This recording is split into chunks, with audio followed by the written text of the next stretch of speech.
चलो now we are going to see the oxidation states. Okay, जैसे मैंने अभी ही पहले बताया क्या कि डी ब्लॉक में वेरिएबल ऑक्सीडेशन स्टेट्स देखने को मिलता है, वैसे ही एक्टिनोइड्स में भी वेरिएबल ऑक्सीडेशन स्टेट्स देखने को मिलते हैं।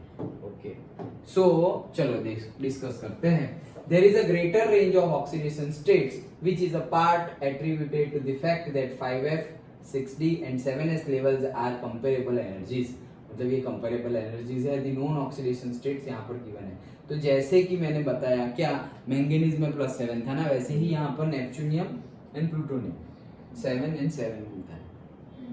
देन फिर उसके जैसे वहां कैसे जा रहे थे 6 5 4, तो वैसे ही यहाँ पर भी देखो 7 7, फिर यहाँ पे 3 तो है ही, फिर 4 5 6, 3 तो है ही, फिर 4 5, फिर यहाँ 5 के बाद 4, यहाँ पे 3 नहीं है, सिर्फ इतना याद रखना थोरियम के लिए 3 नहीं है, और यहाँ पर 3, मतलब 3 तो सब में ही है, 3 सब में ही है, लेकिन थोरियम के लिए 3 नहीं है। फिर Np and plutonium Pu। Okay, so Np के लिए और Pu के लिए 7 है, उसके आगे जाए तो 6, फिर 5, फिर 4, 3 तो है। ओके, मतलब 6 है तो 6 5 4 3 सारी की सारी है। कहाँ है 6 5 3। ओके, आगे जाए तो अगेन यहाँ से आगे जाएंगे तो 6 आएगा, बस अब नहीं आएगा, अब डायरेक्टली 4 4, और फिर वो उतना भी नहीं आएगा। डन। ओके, सो बस वैसे ही ऐसे ही हमें याद रख लेना है, ज्यादातर पूछा जाता है किसका, इन दोनों का।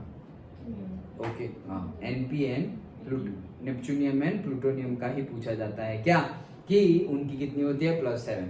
अगर हम लेफ्ट में जाए तो वहां से अगर लेफ्ट में जाए तो ग्रेटर ऑक्सीडेशन स्टेट्स देखने को मिलती है, लेकिन राइट में जाए तो उतनी ज्यादा ऑक्सीडेशन स्टेट देखने को नहीं मिलती, +3 ही देखने को मिलती है। हाँ, 2-3 जगह पर +4 और +5 देखने को मिलती है।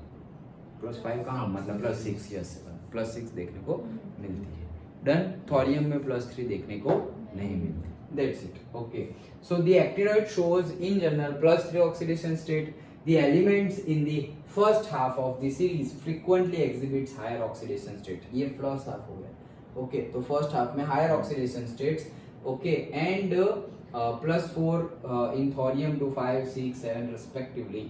But decrease in succeeding element. आगे जाके वो decrease हो जाती है. The actinoids resemble the lanthanoids in having more compounds in +3 state than in +4 state। तो +4 state से भी +3 में ही ज्यादा कंपाउंड है। Okay, however +3 and +4 ions tends to hydrolyze। ये याद रखना, ये लोग CmN आम कम बीके वाला। ओके, तो आम तो नहीं लेकिन कम बीके, CmN बीके, ये जो +3 और +4 ये दोनों जो है ना, वो दोनों क्या कर दे रहे हैं, हाइड्रोलाइज हो जाते हैं। वो क्या हो जाते हैं, हाइड्रोलाइज हो जाते हैं। तो पूछेंगे कौन से हाइड्रोलाइज होते हैं, +3 एंड +4 वाले हाइड्रोलाइज हो जाते हैं। Because distribution of oxide states among the actinoids is so uneven, मतलब जो ऑक्साइड स्टेट है बहुत ज्यादा अनइवन है उसकी वजह से, and so different for the former and later elements, it is unsatisfactory to review their chemistry in terms of oxidation states। मतलब जो हम बात कर रहे थे डी ब्लॉक में डिफरेंट कि भाई +7 है, फिर +6, फिर +5, तो हमने कितना डिटेल में देखा था कि भाई इसके ऑक्साइड ये बनेंगे, इसके ये ऑक्साइड बनेंगे, इसमें कैटायन भी बनते हैं, एनायन भी बनते हैं, कितना डिटेल में ऑक्सीडेशन स्टेट देखा था हमने। वैसा यहाँ पर देख सकते नहीं है। क्यों? क्योंकि रैंडमली ही बढ़ रहा है, रैंडमली ही कम हो रहा है, कोई भी पर्टिकुलर पैटर्न देखने को मिलती नहीं है, इसीलिए it is difficult to review और study their chemistry in terms of oxidation state. Done? Simple था? Okay.